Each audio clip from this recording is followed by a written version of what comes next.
Stand by for action. Welcome to Dogsthorpe Infant School Launchpad. This is your captain speaking. We've been cleared for departure. Okay, Eddie, start the countdown. 5, 4, 3, 2, 1. Let's go.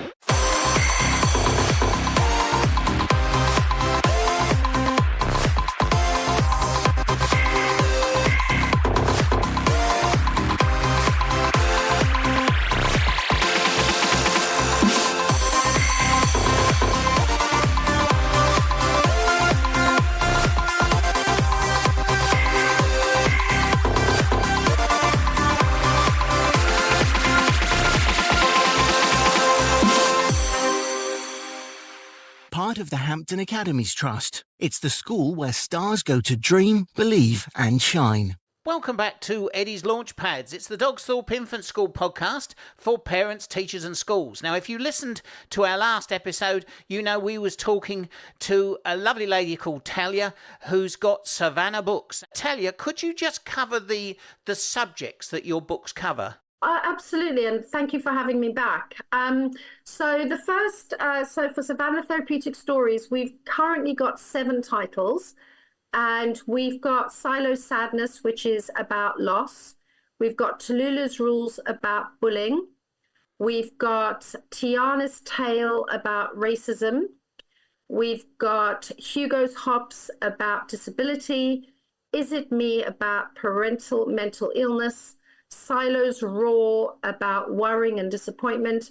And then our final book is Here We Go Again, a story about bullying. Let's look at some of the subjects from what that we've not yet covered. Which one do you want to take first? I suppose the next one would be Tiana's Tale, very briefly about racism. And obviously from a podcast, you can't tell that I'm white. But so obviously I can't write a book on racism, well, not by myself. So I co-authored it with Patricia Arjahanman, who I mentioned in last week's podcast, who had co-written or rewritten and edited some of the COVID stories with me. And we got to talking, about the importance of talking about racism, what it meant for us, because I grew up in apartheid in South Africa.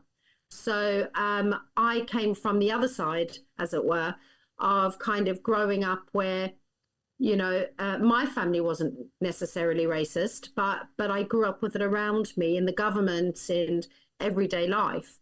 And then coming over to this country and kind of relearning lots of things. And I worked for many years in Hackney with a very diverse population. And I felt like I often talk about those were my growing up years, where I learned so much about myself and as about myself as a young white woman.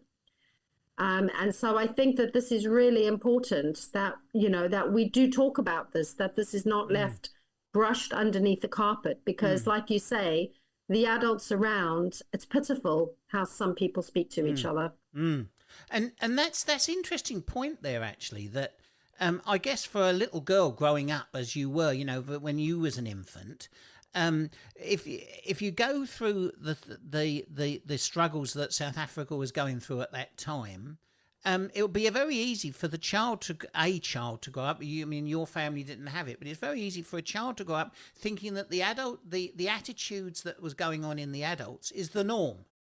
The title of the book again? Tiana's Tale. So the next one is It Me, which is about parental mental illness. And this one grew out of my work, working for Our Time, running kids' time workshops, which I think I've been doing now for the last several years, and was written in conjunction with the work that I actually wrote it as a therapeutic story for the young people that we work with, and then developed it later on into the book. This book is very much helping young people to understand their parents' mental health difficulties are not their fault. It's not them. And that's why we've got the title, Is It Me? Because young Jerry the giraffe feels that his father's depression, and the reason his father doesn't play with him, is because he's done something wrong and that his dad doesn't love him. Now, of course, Jerry's dad loves him, but he has depression. And so it does talk about mental health. It talks about the different professionals. So it gives quite a comprehensive understanding about parental mental illness. And we shared this with the families who come to our workshops. And, they kind of gave it the thumbs up. And it's just being translated into Icelandic for workshops there. Yes, so that's all kind of being put together at the moment. So that's quite exciting. And again, like with all of the books, they've all got different illustrators. So Jake Harris did this one, and Tiana's Tale was done by Shaden Tracy. Again, all talented and all have taken their own spin on it. So obviously Erin's illustrations were kind of like the blueprint, but every artist has come in and kind of just done it in a slightly different way, which has really, really been special. So the next book, Hugo's Hops, and Hugo's Hops is about disability. I co-wrote Hugo's Hops with another drama therapist, Jessie Eleanor, and it was illustrated by Paul Banks. And this is one on disability. Jessie does a lot of work with young people who have physical disabilities. And again, this was a really important book to write, thinking about, how people with disabilities are people. They're just as important as everybody else. How young Hugo really wants to take part in the Savanna Sports Day. But his parents are really worried about him doing this. And then we've got Silo's Raw, which I wrote. And this was actually written initially as a therapeutic story for a client I was working with. And actually, this is even before COVID. So when I started writing these, then I kind of fished this one out and thought, oh, this might be a really good one because it was helpful for that young person. So it might be helpful for others. And this one is about young Silo who has, his roar just pops out for no apparent reason. And Elle helps him explore what his roar can actually mean, because actually we know lions need their roars. It's really important. Their roar will tell us when something's going well, when it's not going well, if there's danger. So Elle helps him to explore what his roar means, and also helps him overcome, the feeling of disappointment, that sometimes we worry and we get disappointed, and that's okay. And then the final book, which I've co-written with Dr. Gail Sinitsky, and again was illustrated by Paul Banks. And just going back a little bit, Hugo's Silo's Raw was illustrated by Scarlett Ultre Sherman, another really talented. She was in sixth form at the time when she did the illustrations. So those were really beautiful. And there's a really beautiful image of Silo roaring and all these words coming out of his mouth, which is my favorite image. But going back to, here we go again, a story about bullying. This is our most recent, and we had a really big book launch in November last year, and all the money raised went to Our Time charity for, the charity, as I've mentioned before. And Dimna Kananu, who's the CEO, came and spoke at the launch. And we were sponsored by UK Therapy Rooms for that. So that was really amazing. And Queenswell Federation School gave us their hall. So I kind of really felt like a whole community effort, to launch, here we go again, a story about bullying. And like you said, bullying is something that's still around. Bullying is something that we have all experienced probably on some levels. And it's insidious. And, so this book felt really important. I was bullied when I was at school. And I know the imprint it left on me. And so it's really one of my bugbears, bullying. And this felt like a really important story again. And Peter the Panther is being bullied, and how Hetty the Hedgehog, steps in to support him and gets him to talk to El the Elephant. Yeah. And then how they kind of find a resolution. Some young people have said about not just about this story, but about other stories, oh, I wish they could be longer. What happens next? And I suppose there's the invitation for kids to write their own endings. What does happen next? Good idea. Yeah. Go for it. Write what would you like to happen next? And, for your listeners out there, if any, parents buy the books for their kids or teachers get them for their classes, write the endings and send them to me. I'd love to hear what creative solutions young people come up for the characters. So we've got a new one coming out, hopefully in a few weeks, called Lena and Her Two Dads. It's about different families. So we're really excited about that one. And we've also got just started in writing meetings for one on ADHD and one on children in the foster care system. So those are those are just literally, we've just started writing them. So very excited and very happy for listeners to kind of write in and say, if there are any books that they think that we haven't written, because we're, hopefully this is going to be going as long as your podcasts. We'll get many more stories out there. Come back on the show and tell us all about them when they're out and available for our listeners. Will do. Thank you. We're going to Halifax, where we're going to meet Brian Abraham. Well, first of all, you need to know I'm in a wheelchair. I'm a full-time wheelchair user. I had a bit of an accident about 8 years ago, so I've been in a wheelchair ever since, and I always will be, so paraplegic. So when I had my accident, my little grandson, Charles, was only 6 months old. So he's only ever known me in a wheelchair. In fact, he learnt to walk by pushing me around the hospital using my wheelchair as a baby walker, which was quite cute. So he only knows me in a wheelchair, but it just occurred to me one day, what's going to happen when I get that question, Grandad, why aren't you walking around like everybody else? Why are you different to all the other granddads? So I thought I'd better have a good answer ready for that one. So I wrote a silly story about being attacked by a lion in the jungle. I thought that'll be fun because I like making up nonsense.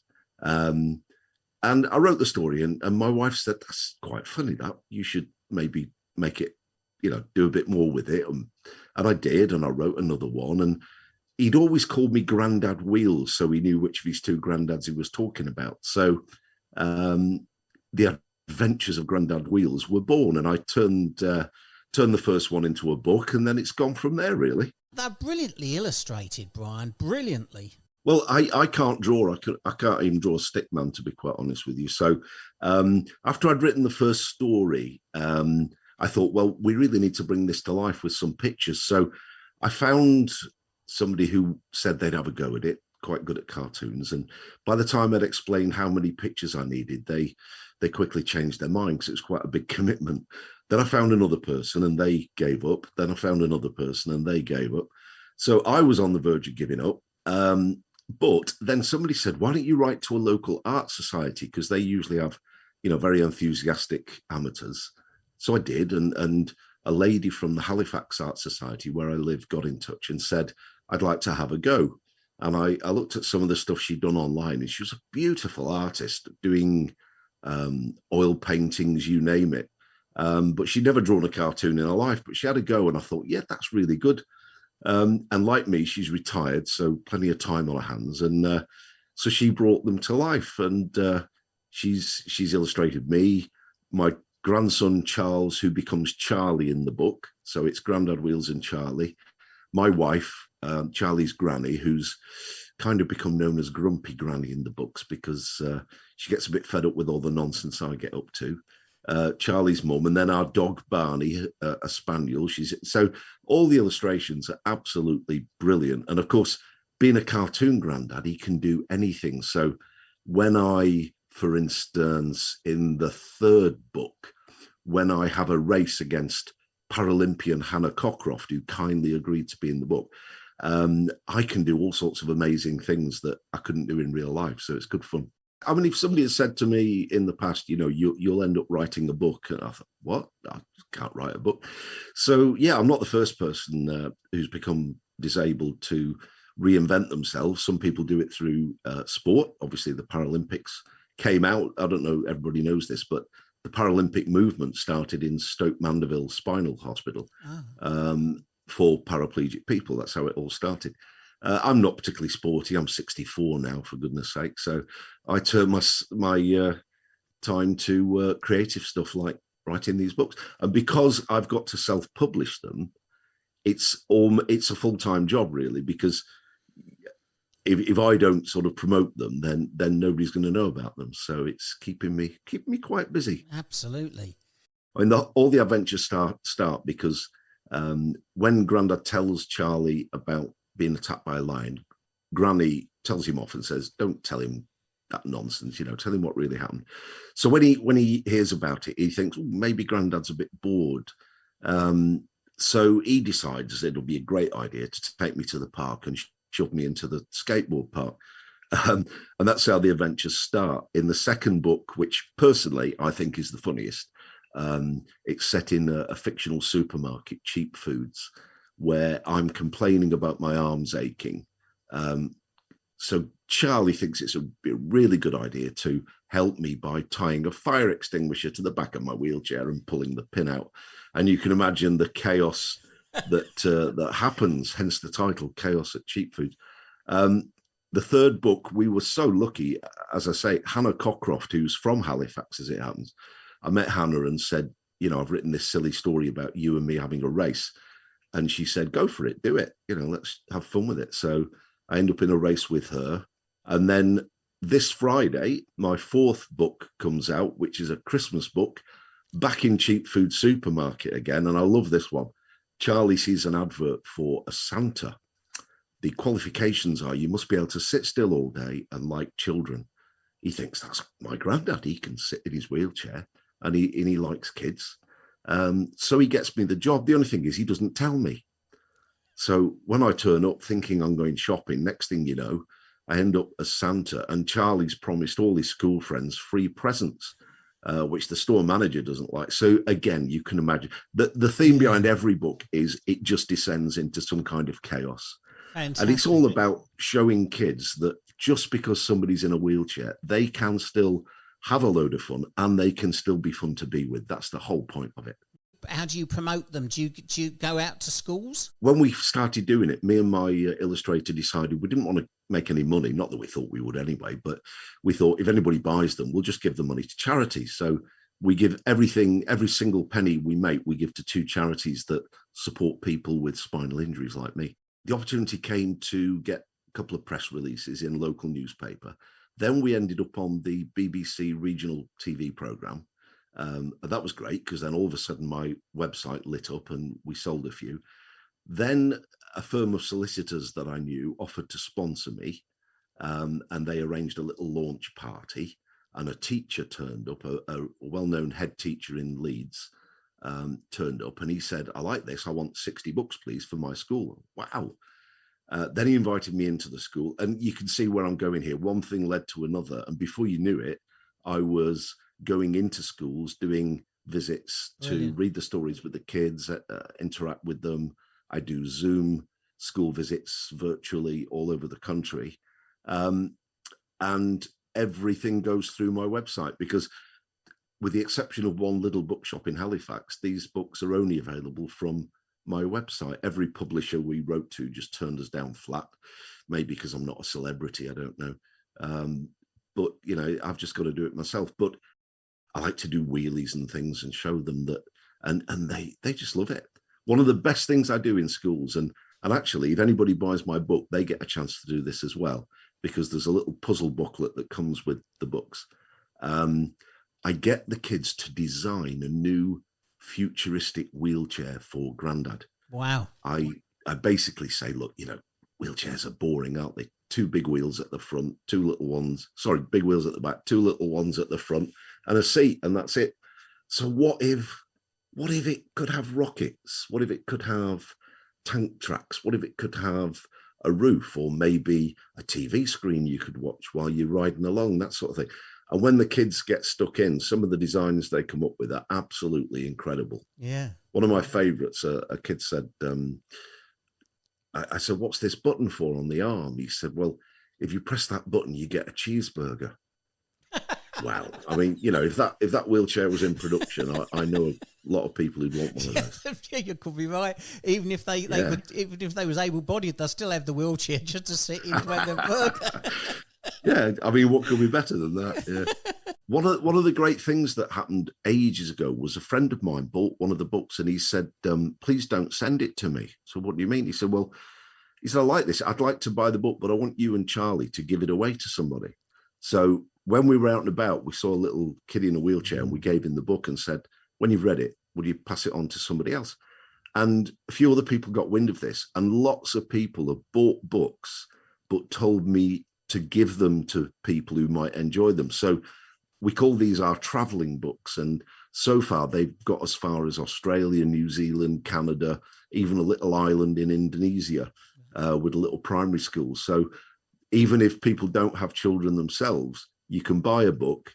You win because you've done something nice. The charity wins because they get the money. And some little kid somewhere wins because they get a nice book. So how's that? Brilliant. Absolutely brilliant. Just give the website one more go. GrandadWheels.com. And so another great show comes to an end. Eddie and Captain Dave thank you all for listening to their show. Tune in again soon when Eddie's Launchpad will be waiting to take you and your children on another exciting learning journey to dream, believe and shine.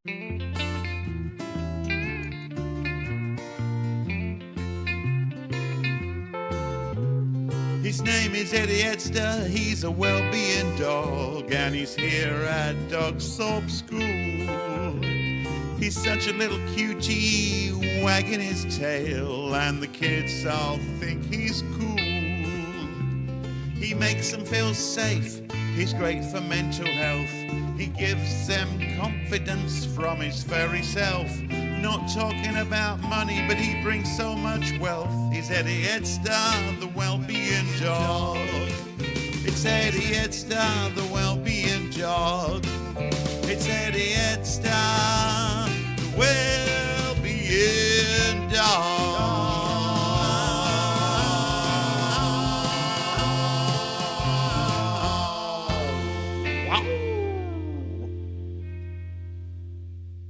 Let's go.